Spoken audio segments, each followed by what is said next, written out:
Malaking tulong po dito sir kasi para sa akin ngayon mag-a-apply pa ako ng trabaho tapos instead yung pamasahe namin makakasave pa rin kami na malaking tulong na din. Dagdag na rin sa sa allowance na namin every apply. Okay. Sir, para sa ako dyan kay tabang kay as a commuter everyday sir, then katrabaho ko so mas makatipid jud kung makasave ko sa akong pamasahe everyday po.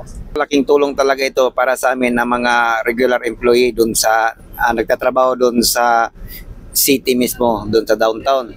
Kasi pang-araw-araw namin, yung pamasahe namin galing dyan sa SNR papunta dito sa amin is 28 pesos. Oo, umaga, pagbalik, pag-uwi namin pagka 5 PM, doon din 28 pesos. So naging 56 pesos yung masisave namin. Pangbaon na rin yun ng mga anak namin. Kaya napakalaking tulong talaga ng gobyerno nitong libre sakay dito sa amin sa mga nalaman namin to that yung sa Facebook, yung post ng mga taga LTFRB, yung sa Davao na mga news, makikita namin yung pagla-lunch ngayon. Kaya nag-abil na kami kasi napakahirap magsakay araw-araw, lalo na kung rush hour. Kaya malaking tulong talaga ito sa amin. Kaya ngayon nag-aabil na kami para ma-experience namin kung ano yung libre sakay, totoo ba talaga. At ngayon, masubukan na talaga namin. Yeah. Wala. Pero mahaba yung rota. 28 kilometers. 28.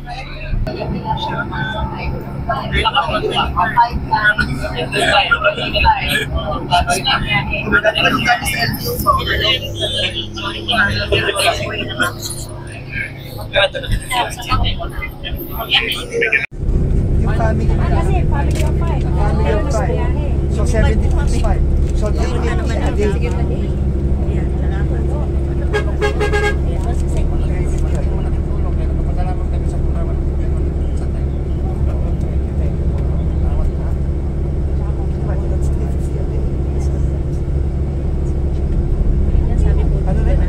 Bigas na yun. Bigas pagkain. Araw-araw ko sumasakay. Kasi mga anak ko. Yan ang ganito. Dito din na sila sa marami ang sakay.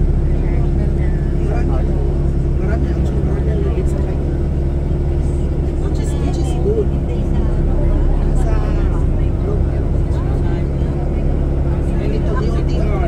Itong love pass.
daming square. Sige, daming square. Pero okay naman mas so ito nasa mental na tayo. Nag-meeting sila sabi ni Kuya dito. Napaka-importante kasi daw yung mga bata risky during flooding.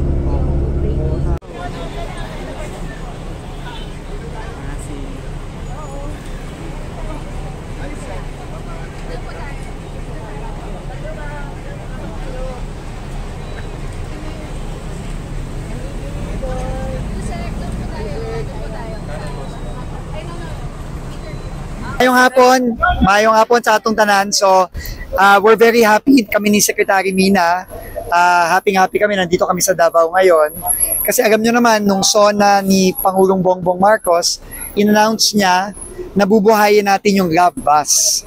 No, na Dati, sinimulan nung late 70s hanggang 80s, pero sa Metro Manila lang. Pero ngayon nga, alam nyo naman na napakahirap ng pagkukommute araw-araw, hindi lang sa Metro Manila, kundi sa lahat ng major cities sa bansa. Kaya sabi ni Pangulo, dapat buhayin natin yung Love Bus, pero una gagawin nating libre.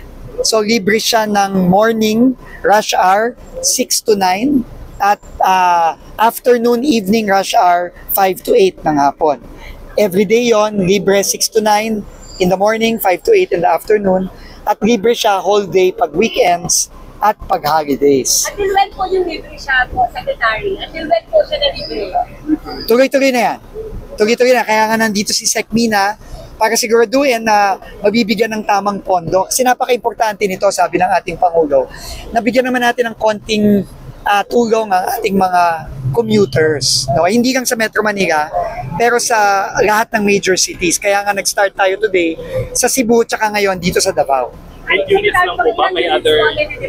Okay, meron tayong 8 units dito sa ating University of Mindanao to Mintal. Pero meron na tayong launch na dating libreng sakay. 8 units din yon sa yun? Lasang to Sasa. Lasang to Sasa Rojas. No? So, dalawa na yung rota natin sa Davao. Pero dadagdagan pa natin yan. No, in the coming days, lalo na pagdating ng 2026 kasi nag-request tayo ng mas malaking pondo sa DBM for 2026. So si Sec Mina siguro. Kumusta pong pondo for this po, Sec Mina? For 2026, meron tayong 1.3 billion pesos na inilaan sa ating proposed budget. At alam ko, magdadagdag pa tayo ng mga rota sa iba-ibang parte ng bansa. No? So pag kinakailangan pa natin magdagdag, pinag-aaralan lang nila yung mga ibang lugar na paglalagyan. And then tutulungan po natin, bibigyan po natin ng pondo itong ganitong proyekto. So may assurance ba na sustainable po itong program? Yes, yes. So, we will assure na meron na magiging sustainable ito. Tsaka ang maganda dito is direkto na subsidiya sa mga commuter. Kaya ano yan, direct ang tulong. No? Huwag ang nawawala sa pera na yan, direkta na yan na tulong sa mga kababayan natin. And magaking bagay, for example, nakita ko sa Sunstar Davao last week, or nitong Monday, magakas daw yung ulan dito, and marami talagang natulungan ito, no? Lalo na yung mga estudyante. So, very important to, paulit-ulit nga sinasabi ni Pangulo na kailangan talaga tulungan natin yung ating mga commuters. Guys, yung